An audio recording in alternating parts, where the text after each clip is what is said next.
Police constable ಹುದ್ದೆಗಳ ನೇಮಕ ಆಯ್ತು. ಎಷ್ಟು ಪರೀಕ್ಷಾರ್ಥಿಗಳು ನೋಂದಣಿ ಮಾಡ್ಕೊಂಡಿದ್ರು, ಎಷ್ಟು ಹಾಜರಾಗಿದ್ದಾರೆ, ಎಷ್ಟು ಗೈರು, ತಿಕೋಟಾದಲ್ಲಿ ಗೊಂದಲ ಆಗಿದ್ರಲ್ಲಿ ಎಷ್ಟು ಹಾಜರಾಗಬೇಕಾಗಿತ್ತು, ಎಷ್ಟು ಮಂದಿ ಪರೀಕ್ಷೆ ಬರೆದ್ರು, ಎಷ್ಟು ಮಂದಿ ಹೊರಗೆ ಹೋದ್ರು? ಒಟ್ಟು ವಿಜಯಪುರ ಜಿಲ್ಲೆಯಲ್ಲಿ 61 ಕೇಂದ್ರಗಳು ಇದರಲ್ಲಿ ಪೊಲೀಸ್ ಕಾನ್ಸ್ಟೇಬಲ್ ಪರೀಕ್ಷೆಗೆ ನಮ್ಮ ಜಿಲ್ಲೆಯಲ್ಲಿ ಆಯ್ಕೆಯಾಗಿತ್ತು. ಒಟ್ಟಾರೆಯಾಗಿ ನಮ್ಮ ಜಿಲ್ಲೆಯಲ್ಲಿ ಆಯ್ಕೆ ಮಾಡಿಕೊಂಡಿರುವಂತಹ ಅಭ್ಯರ್ಥಿಗಳು 24,434 ಜನರ ಅಭ್ಯರ್ಥಿಗಳು ನಮ್ಮ ಜಿಲ್ಲೆಗೆ ಅಲೋಕೇಶನ್ ಆಗಿದ್ದಾರೆ. ಅದರ ಪೈಕಿ ಈಗ ಏನು ಪ್ರೆಸೆಂಟ್ ಅಭ್ಯರ್ಥಿಗಳು ನಮಗೆ OMR ಅನ್ನು ತುಂಬಿ ವಾಪಸ್ಸು ಕೊಟ್ಟು ಸೀಲಾಗಿ ಬಂದಿರುವಂತದ್ರಲ್ಲಿ 23,184 ವಿದ್ಯಾರ್ಥಿಗಳು ಪ್ರೆಸೆಂಟ್ ಇದ್ದು ಅವರು OMR ಶೀಟ್ ಅನ್ನು ನಿಯಮಾನುಸಾರ ತುಂಬಿ ಇನ್ವಿಜಿಲೇಟರ್ ಕೈನಲ್ಲಿ ಕೊಟ್ಟು ಸೀಲ್ ಮಾಡಿ ಇಲ್ಲಿ ರಿಸೀವ್ ಆಗಿದೆ. ಅಲ್ಲಿ ತಿಕೋಟಾ ತಾಲೂಕಿನಲ್ಲಿ ಶಾರದಾಂಬಾ ಕಾಲೇಜಿನಲ್ಲಿ ಏನು ವಿದ್ಯಾರ್ಥಿಗಳು ಟೋಟಲ್ ವಿದ್ಯಾರ್ಥಿಗಳು 432 ವಿದ್ಯಾರ್ಥಿಗಳು ಅಲ್ಲಿ ಅಲೋಕೇಶನ್ ಆಗ್ತಿತ್ತು. ಆ 432 ವಿದ್ಯಾರ್ಥಿಗಳ ಪೈಕಿ 120 ವಿದ್ಯಾರ್ಥಿಗಳದ್ದು OMR ಶೀಟು ಅಲ್ಲಿ ಅವ್ರು ತುಂಬಿ ಎಕ್ಸಾಮ್ ಪ್ರಾಸೆಸ್ ಅನ್ನು ಕಂಪ್ಲೀಟ್ ಮಾಡಿಕೊಂಡು ಅವರು ಈಗಾಗಲೇ ಕೊಟ್ಟಿದ್ದಾರೆ. ಅದು ಇಲ್ಲಿ ರಿಸೀವ್ ಆಗಿದೆ. ಸೊ ಅದನ್ನು ಹೊರತುಪಡಿಸಿ ಉಳಿದ ವಿದ್ಯಾರ್ಥಿಗಳು ಅಲ್ಲಿ ಯಾರು ಸೆಂಟರ್ ಬಿಟ್ಟು ಹೊರಗಡೆ ಹೋಗಿದ್ದಾರೆ, OMR ಶೀಟ್ ತಗೊಂಡು ಹೊರಗಡೆ ಹೋಗಿರುವಂತಹ ವಿದ್ಯಾರ್ಥಿಗಳು ಮತ್ತೆ ಒಳಗಡೆ ಬರಲಿಕ್ಕೆ ಅವರು ಪ್ರಯತ್ನವನ್ನು ಮಾಡಿದಾಗ ಆ ಎಕ್ಸಾಮ್ ಇಂಟೆಗ್ರಿಟಿ ಪ್ರಾಸೆಸ್ ಅನ್ನು ಉಳಿಸಬೇಕು. ಯಾವುದೇ ಕಾರಣಕ್ಕೂ ಒಳಗಡೆ ಪರೀಕ್ಷೆ ಬರಿತಾ ಇರುವಂತಹ 120 ಅಭ್ಯರ್ಥಿಗಳಿಗೆ ಯಾವುದೇ ರೀತಿಯಾದಂತಹ ತೊಂದರೆ ಆಗಬಾರದು ಅನ್ನುವಂತಹ ಉದ್ದೇಶದಿಂದ ಮತ್ತೆ ಅವರು ಎಲ್ಲ ಫ್ರಿಸ್ಕಿಂಗ್ ಮಾಡಿ ಒಳಗೆ ಬಿಟ್ಟಿದ್ದಾರೆ. ಎಲ್ಲ ಒಂದು ಕೇಂದ್ರದಲ್ಲೂ ಕೂಡ ಈ ಕೇಂದ್ರದಲ್ಲೂ ಕೂಡ ಮೆಟಲ್ ಡೋರ್ ಫ್ರೇಮ್ ಡಿಟೆಕ್ಟರ್ ನಲ್ಲಿ ಫ್ರಿಸ್ಕಿಂಗ್ ಆಗ್ತಿತ್ತು. ಅದಾದ ನಂತರ ಹ್ಯಾಂಡ್ ಹೆಲ್ಡ್ ಫ್ರೇಮ್ ಡಿಟೆಕ್ಟರ್ ನಲ್ಲಿ ಚೆಕಿಂಗ್ ಆಗ್ತಿತ್ತು. ಅದಾದ ನಂತರನೂ ಕೂಡ ಥರ್ಡ್ ಲೆವೆಲ್ ಸೆಕ್ಯೂರಿಟಿಯಾಗಿ ಪ್ರತಿಯೊಂದು ಕೊಠಡಿನಲ್ಲೂ ಕೂಡ ಜಾಮರ್ ಅನ್ನು ಅಳವಡಿಸಿರುವಂತದ್ದಿದೆ. ಯಾವುದೇ ಎಲೆಕ್ಟ್ರಾನಿಕ್ ಐಟಮ್ಸ್ ಒಳಗಡೆ ತಗೊಂಬರಬಾರದು, ಬಂದರೂ ಕೂಡ ಅದು ವರ್ಕ್ ಆಗ್ಲಿಕ್ಕೆ ಆಗಬಾರದು ಅಂತ ಹೇಳಿಬಿಟ್ಟು KEA ವತಿಯಿಂದ ಪ್ರತಿಯೊಂದು ಕೊಠಡಿನಲ್ಲೂ ಕೂಡ ಜಾಮರ್ ಅಳವಡಿಕೆ ಆಗಿತ್ತು. ಸೊ ಇದೆಲ್ಲವೂ ಮಲ್ಟಿಲೇಯರ್ ಸೆಕ್ಯೂರಿಟಿ ಇರುವಂತ ಹಿನ್ನೆಲೆಯಲ್ಲಿ ಅಲ್ಲಿ ಯಾರು ಅಭ್ಯರ್ಥಿಗಳು ಪರೀಕ್ಷೆಯನ್ನು ಬರೀತಾ ಇದ್ರು ಅವರು ಪರೀಕ್ಷೆಯನ್ನು ಕಂಟಿನ್ಯೂ ಮಾಡಿ ಬರೆದಿದ್ರು. ಅವರಿಗೆ ಏನು ಹೆಚ್ಚುವರಿಯಾಗಿ ಟೈಮ್ ಈ ಒಂದು ಗೊಂದಲದಿಂದ ಅವರಿಗೆ ಬೇಕಂತ ಹೇಳಿದ್ರು. KEA ಟೈಮ್ ಅನ್ನು ಕೂಡ ಒದಗಿಸಿಕೊಟ್ಟು ಆ ಟೈಮ್ ನಲ್ಲಿ ಅವರು ಪರೀಕ್ಷೆಯನ್ನು ಬರೆದ 120 ಕ್ಯಾಂಡಿಡೇಟ್ಸ್ OMR ಅನ್ನು ಕೊಟ್ಟಿದ್ದಾರೆ. ಉಳಿದ ಕ್ಯಾಂಡಿಡೇಟ್ಸ್ ಹೊರಗಡೆ ಹೋಗಿ ಮತ್ತೆ ವಾಪಸ್ಸು ನಾವು ಒಳಗಡೆ ಬರ್ತೇವೆ ಅಂತ ಹೇಳ್ಬಿಟ್ಟು, ಯಾಕಂದ್ರೆ ಹೊರಗಡೆ ಹೋಗಿದ ನಂತರ ಮತ್ತೆ ವಾಪಸ್ ಬರಲಿಕ್ಕೆ ಕೇಂದ್ರದಲ್ಲಿ ಅವಕಾಶ ಇಲ್ಲ. ಅದು KEA ಪ್ರಾಪರ್ಟಿ ಆಗಿರುತ್ತದೆ. ಆ ರೀತಿ ಅವ್ರು ತಗೊಂಡು ಹೋಗಿ ಮತ್ತೆ ವಾಪಸ್ ಬರುವಂತ ಅವಕಾಶ ಇಲ್ಲ. ಅದನ್ನು ಪೆರಿಮೀಟರ್ ಸೆಕ್ಯೂರಿಟಿ ಮಾಡಿಕೊಂಡು, ಯಾಕಂದ್ರೆ 144 ಇತ್ತು, ಅದರಿಂದ ಪೊಲೀಸ್ನವರು ಮಿನಿಮಲ್ ಫೋರ್ಸ್ ಯೂಸ್ ಮಾಡಿಕೊಂಡು ಅವರನ್ನು ಡಿಸ್ಪರ್ಸ್ ಮಾಡಿದ್ದಾರೆ. ಯಾಕಂದ್ರೆ ಗೇಟ್ ಅನ್ನು ತಳ್ಳಿ ಅದನ್ನು ಹೊಡೆದಿರುವಂತದ್ದನ್ನು ಕೂಡ ದೃಶ್ಯಗಳನ್ನು ತಾವೆಲ್ಲರೂ ನೋಡಿದೀರಾ, ತಾವೆಲ್ಲ ಕವರ್ ಮಾಡಿದ್ದೀರಾ. ಸೊ ಆ ಎಕ್ಸಾಮ್ ಇಂಟೆಗ್ರಿಟಿಯನ್ನು ಪ್ರೊಟೆಕ್ಟ್ ಮಾಡುವಂತ ನಿಟ್ಟಿನಲ್ಲಿ ಪೊಲೀಸ್ ಇಲಾಖೆಯನ್ನು ಕೂಡ ಸಹಕಾರ ಕೊಟ್ಟು ಅವರು ಸಂಪೂರ್ಣವಾಗಿ ಪೆರಿಮೀಟರ್ ಅನ್ನು ಕಂಟ್ರೋಲ್ ತಗೊಂಡು ಈ ಪ್ರಾಸೆಸ್ ಅನ್ನು ಸ್ಮೂತ್ ಆಗಿ ನಡೆಸಿ ಇಲ್ಲಿ ಆಗಿದೆ. ಅಲ್ಲಿ ಪರೀಕ್ಷಾ ಕೇಂದ್ರದ ಪರೀಕ್ಷಾರ್ಥಿಗಳು ಮತ್ತು ಕೆಲವು ಬಿಜೆಪಿ ಆರೋಪ ಮಾಡ್ತಾ ಇದ್ದಾರೆ, ಕ್ವಶನ್ ಪೇಪರ್ ಸೀರಿಯಲ್ ನಂಬರ್ ಮತ್ತು OMR sheet number serial number ಬದಲಾವಣೆ ಇತ್ತು, ಆ ಗೊಂದಲ ಆಯ್ತು.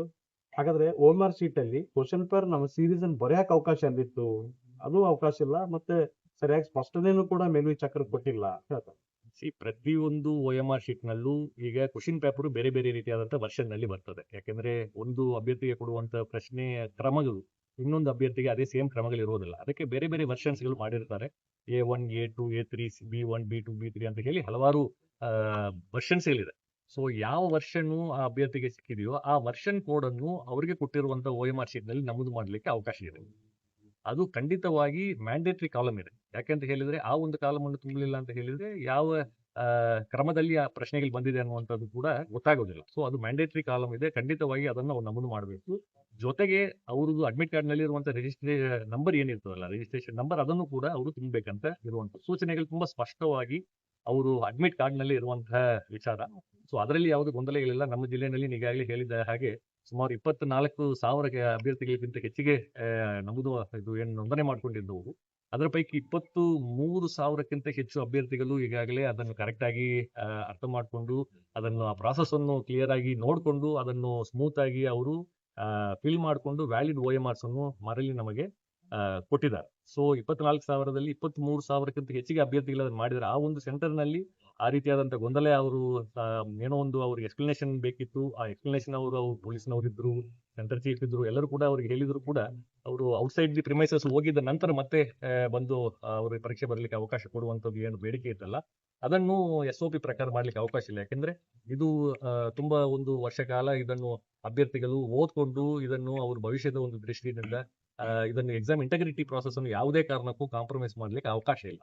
ಸೊ ಪೆರಿಮೀಟರ್ ಅನ್ನು ಸೇಫ್ ಮಾಡಿಕೊಂಡು ಈಗ ಹೊರಗೆ ಹೋಗಿರುವಂತ ಅಭ್ಯರ್ಥಿಗಳು ಒಳಗಡೆ ಪರೀಕ್ಷೆ ಬರೀತಾ ಇರುವಂತ ಅಭ್ಯರ್ಥಿಗಳಿಗೂ ಕೂಡ ಪ್ರೊಟೆಕ್ಷನ್ ಇಸ್ ರಿಕ್ವೈರ್ಡ್. ಯಾಕಂತ ಹೇಳಿದ್ರೆ ಅವ್ರು ಪರೀಕ್ಷೆ ಬರೀತಾ ಇದ್ದಾರೆ, ಅವರನ್ನು ಪರೀಕ್ಷೆ ಬರೀಬಾರದು, ನಿಲ್ಲಿಸಬೇಕು, ಕಂಪ್ಲೀಟ್ ಆಗಿ ಅದು ಒಂದು ಆಗ್ಬೇಕು ಅಂತ ಹೇಳಿ ಏನು ಹೊರಗಡೆಯಿಂದ ಪ್ರಯತ್ನ ನಡೀತಾ ಇತ್ತು, ಅದನ್ನು ಸಂಪೂರ್ಣವಾಗಿ ತಡೆಗಟ್ಟಿ ಒಳಗಡೆ ಪರೀಕ್ಷೆ ಬರೀತಾ ಇರುವಂತಹ 120 ಕ್ಯಾಂಡಿಡೇಟ್ಸ್ ಆ ಸೆಂಟರ್ ನಲ್ಲಿ ಅವರೆಲ್ಲವೂ ಕೂಡ ಅವ್ರಿಗೆ ಕೊಟ್ಟಿರುವಂತಹ ಅವಕಾಶದಲ್ಲಿ ಅವ್ರು ಮಾಡಿ ಆ ಪರೀಕ್ಷೆ ಪತ್ರಿಕೆ OMR ಶೀಟ್ಗಳೇನಿದೆಯಲ್ಲ ಅದನ್ನು ನಮಗೆ ಸೆಂಟರ್ ಇನ್ವಿಜಿಲೇಟರ್ಗೆ ಅದನ್ನು ಕೊಟ್ಟಿದ್ದಾರೆ. ಅದು ಕೂಡ ಇಲ್ಲಿ ರಿಸೀವ್ ಆಗಿದೆ. ಬಟ್ ಸೋಷಿಯಲ್ ಮೀಡಿಯಾದಲ್ಲಿ ಏನಾಗ್ತಾ ಇದೆ, ಸೋಷಿಯಲ್ ಮೀಡಿಯಾ ಇರ್ಬೋದು, ಹೊರಗಡೆ ಪರೀಕ್ಷಾ ಪತ್ರಿಕೆ ಲೀಕ್ ಆಗಿದೆ ಅಂತ ಬಹಿರಂಗ ಮಾಹಿತಿ ಬರ್ತಾ ಇದೆ ಸರ್. ಇದು ಎಲ್ಲೂ ಕೂಡ ಇದು ಯಾವುದು ಇನ್ಫಾರ್ಮೇಶನ್ ಈ ಕ್ವಶನ್ ಪೇಪರ್ ಆಗಿರ್ಲಿ ಲೀಕ್ ಆಗಲಿ, ಯಾಕೆಂದ್ರೆ ಪ್ರತಿ ಒಂದು ಕೇಂದ್ರದಲ್ಲೂ ಕೂಡ ವೆಬ್ಕಾಸ್ಟಿಂಗ್ ಇದೆ. ಎಲ್ಲ ಕೇಂದ್ರದಲ್ಲೂ ವೆಬ್ಕಾಸ್ಟಿಂಗ್ ಮ್ಯಾಂಡೇಟರಿ ಮಾಡಿದ್ದಾರೆ. ಪ್ರತಿಯೊಂದು ನಮ್ಮ ಜಿಲ್ಲೆಯಲ್ಲಿ 61 ಕೇಂದ್ರ ಇರ್ಬೋದು, ರಾಜ್ಯದಾದ್ಯಂತ ಎಲ್ಲ ಕೇಂದ್ರಗಳಲ್ಲಾಗಿರ್ಬೋದು ವೆಬ್ಕಾಸ್ಟಿಂಗ್ ಕಡ್ಡಾಯಗೊಳಿಸಿದ್ದಾರೆ. ವೆಬ್ಕಾಸ್ಟಿಂಗ್ಗೆ ಅಂತೂ ಸೆಪರೇಟ್ ಸೆಂಟರ್ ಮಾಡಿ ಪ್ರತಿಯೊಂದು ಕೊಠಡಿನಲ್ಲಿರುವಂತಹ ವೆಬ್ಕಾಸ್ಟಿಂಗ್ ಮತ್ತೆ ಅಲ್ಲಿ ಪ್ರಿನ್ಸಿಪಲ್ CCTV ಕ್ಯಾಮರಾ ಏನಿದೆಲ್ಲ ಆ CCTV ಕ್ಯಾಮರಾ ಫೀಡ್ ಬಂದು ಅದು ಸೆಂಟ್ರಲ್ ಮಾನಿಟರಿಂಗ್ KA ಕೂಡ ಮತ್ತೆ ನಮ್ಮ ಜಿಲ್ಲಾ ಕಂಟ್ರೋಲ್ ರೂಮ್ ನಲ್ಲೂ ಕೂಡ ಒಂದು ಪ್ರತ್ಯೇಕವಾಗಿ ತಂಡವನ್ನು ಮಾಡಿ ಅದನ್ನು ಮಾಡ್ತಾ ಇದ್ದಾರೆ. ಎಲ್ಲೂ ಕೂಡ ಈ ಇನ್ಫಾರ್ಮೇಶನ್ ಟ್ರಾನ್ಸ್ಮಿಷನ್ ಆಗಿರಲಿ, ಯಾಕಂದ್ರೆ ಎಲ್ಲಾ ಕಡೆನೂ ಈಗ ಸಂಪೂರ್ಣವಾಗಿ ಜಾಮರನ್ನು ಹಾಕಿರುವಂತದ್ದು. ಕ್ವಶನ್ ಪೇಪರ್ ಲೀಕ್ ಇಲ್ಲ ಅಂತ ಹೇಳ್ತೀರಿ. ಹೌದು, ಬಟ್ ಸೋಷಿಯಲ್ ಮೀಡಿಯಾದಲ್ಲಿ ಅದನ್ನೇ ಜಾಸ್ತಿ ಇದು ಮಾಡ್ಕೊಂಡು ಮಿಸ್ಗೈಡ್ ಇಲ್ಲ ಅದೇ ಈಗ ಮಿಸ್ಗೈಡ್ ಆಗಬಾರದು. ಇಲ್ಲಿ ಏನ್ ನಡೆದಿದೆಯೋ ಅದನ್ನು ಸಂಪೂರ್ಣವಾಗಿ ತಮ್ಮ ಮುಖಾಂತರ ಜನರು ಕೂಡ ಹೇಳುವಂತದ್ದು ಏನಂತ ಹೇಳಿದ್ರೆ, ಈ process examination integrity process compromise ಆಗ್ಲಿಕ್ಕೆ ಬಿಟ್ಟಿಲ್ಲ. ಒಂದು ವೇಳೆ ಅಲ್ಲಿ ಹೊರಗೆ ಹೋಗಿರುವಂತ ಕ್ಯಾಂಡಿಡೇಟ್ಸ್ ಒಳಗೆ ಏನಾದ್ರು ಬಂದಿದ್ದಾದ್ರೆ ಅವ್ರು ಹೊರಗಡೆ ಹೋಗಿದ್ದ ನಂತರ OMR ಶೀಟ್ ಅನ್ನು ತಗೊಂಡು ಹೋಗಿದ್ದ ನಂತರ ಮತ್ತೆ ಅದರಲ್ಲಿ ಏನಾದ್ರು ಮಾಡಿಸ್ಕೊಂಡು ಬಂದು ಅದ್ರಲ್ಲಿ ತುಂಬಿ ಮತ್ತೆ ಅದನ್ನು ಇಟ್ಟು ಏನಾದ್ರು ಮಾಡುವಂತ ಪ್ರಯತ್ನ ನಡೆದಿದ್ರೆ ಆ ಪ್ರಶ್ನೆ ಮತ್ತೆ ಇಂಟೆಗ್ರಿಟಿ ಪ್ರಶ್ನೆ ಮೇಲ್ಗಡೆ ಅದು ಪ್ರಶ್ನೆ ಆಗ್ತದೆ. ಆ ರೀತಿ ಯಾವುದೇ ಘಟನೆ ಆಗದ ಹಾಗೆ ಇಲ್ಲಿ ಸ್ಥಳೀಯವಾಗಿ ಎಲ್ಲ ಮುಂಜಾಗ್ರತಾ ಕ್ರಮವನ್ನು ಕೈಗೊಂಡು ಆ ಸಿಚುವೇಶನ್ ಅನ್ನು ಸಕ್ಸಸ್ಫುಲ್ ಆಗಿ ಹ್ಯಾಂಡಲ್ ಮಾಡಿದೆ. ಸರ್. ಅಂದ್ರೆ ವಿದ್ಯಾರ್ಥಿಗಳು ಹೊರಗೆ ಹೋಗಿದ್ದೆ ಈಗ ಸಮಸ್ಯೆಗೆ ಮೇನ್ ಕಾರಣ. ಎಸ್, ಈಗ ವಿತಿನ್ ದಿ ಪ್ರಿಮೈಸಸ್ ಏನೇ ಅವ್ರಿಗೆ ಡೌಟ್ಸ್ ಇದ್ರೂ ಕೂಡ ಅವ್ರು ವಿತಿನ್ ದ ಪ್ರಿಮೈಸಸ್ ಅವರು ಆ ಕ್ಲಾರಿಫಿಕೇಶನ್ ಅನ್ನು ತಗೊಳ್ಳಿಕ್ಕೆ ಅವಕಾಶ ಇತ್ತು. KE ಅಡ್ವೈಸರಿನೂ ಕೂಡ ಇದೆ. ಲಾಸ್ಟ್ ಈಗ ಅಡ್ಮಿಟ್ ಕಾರ್ಡ್ ನಲ್ಲಿ ಕೂಡ ಅದನ್ನು ಪ್ರಿಂಟ್ ಮಾಡಿದ್ದಾರೆ. ಅವ್ರು ಯಾವುದೂ ಕಾರಣ ಅವರು ಒಂದು ವೇಳೆ ಎಕ್ಸಾಮ್ ಅನ್ನು ಬೇಗನೆ ಕಂಪ್ಲೀಟ್ ಮಾಡಿದ್ರು, ಕೆಲವು ಅಭ್ಯರ್ಥಿಗಳು ಒಂದು ಅರ್ಧ ತಾಸಿನಲ್ಲಿ ಅಥವಾ 1 ತಾಸಿನಲ್ಲಿ ಕಂಪ್ಲೀಟ್ ಮಾಡುವಂತ ಅಭ್ಯರ್ಥಿಗಳು ಇದ್ದಾರೆ.